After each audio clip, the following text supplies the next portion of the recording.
This is the Leica 100mm APO Macro Elmarit-R, a combination of metal and glass with a pedigree and portraits deeper than your isolation ice cream wrapper pile. I think that Gordon Lewis put it best when he said that owning a Leica relieves the pressure of demonstrating actual photographic prowess. So let's take a look at my lack of photographic prowess and spend some quality time with this 1.67 pound medium-tele macro combo monster.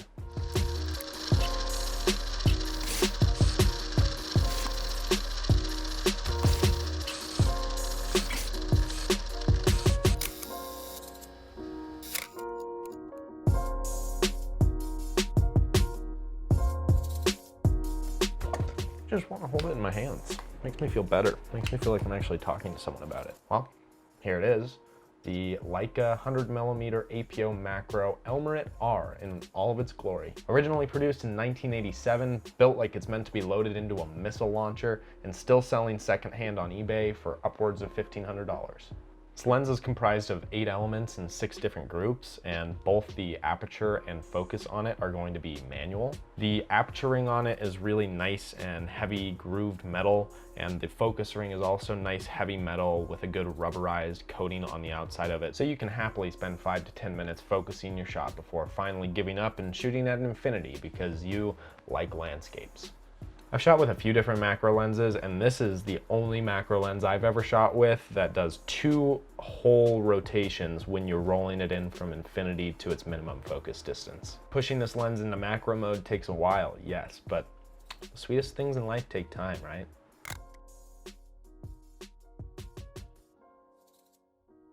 So I took this lens out a few weeks ago when roaming around the valley seemed like a slightly better life decision than it does now, and shot a couple rolls of Portra 400 with some friends while we tried to find some cool things to look at.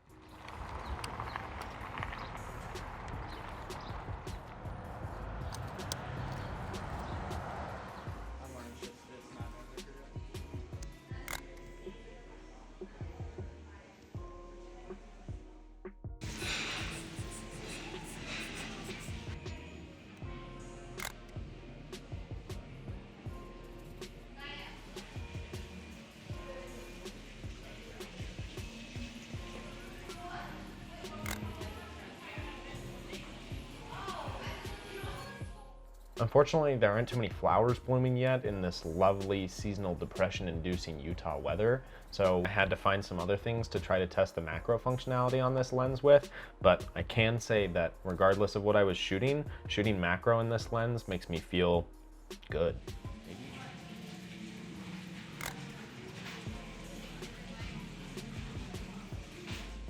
I shot Portra 400 specifically with this lens because I've been told by multiple people that the color rendering through this lens is absolutely incredible, and I thought that this would be a really good film stock to test that. And I have to say that this is probably the best lens I've ever used for color rendering. The colors were amazing. They were deep and rich and saturated and lifelike, and really I don't know that I have any other lens that can replicate colors as well as this one can.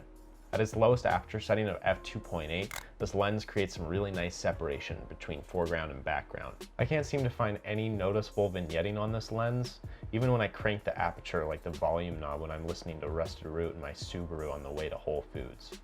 This is definitely a portrait and macro-centric lens, and I've never considered myself to be much of a portrait photographer or a macro photographer, or just a photographer, but that's okay, because this lens is pretty damn incredible no matter what you point it at or what monkey you give it to.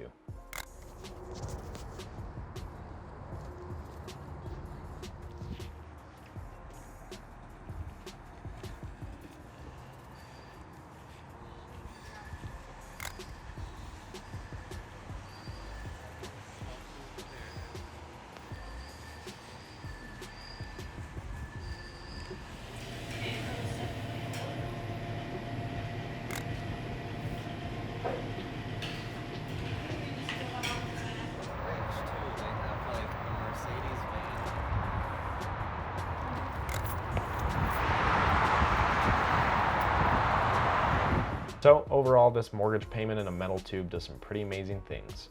I'd give it a 9.5 out of 10. Would I recommend buying it?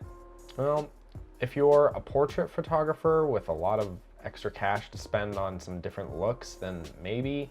I mean, this lens is adaptable to a variety of different modern digital cameras, which does make it kind of more enticing for someone looking for that next level of glass for their portrait or their macro photography. But overall, I'd have to say that you should probably save that $1,500 to $2,000 and spend it on something useful like toilet paper and cheese puffs for the end of days.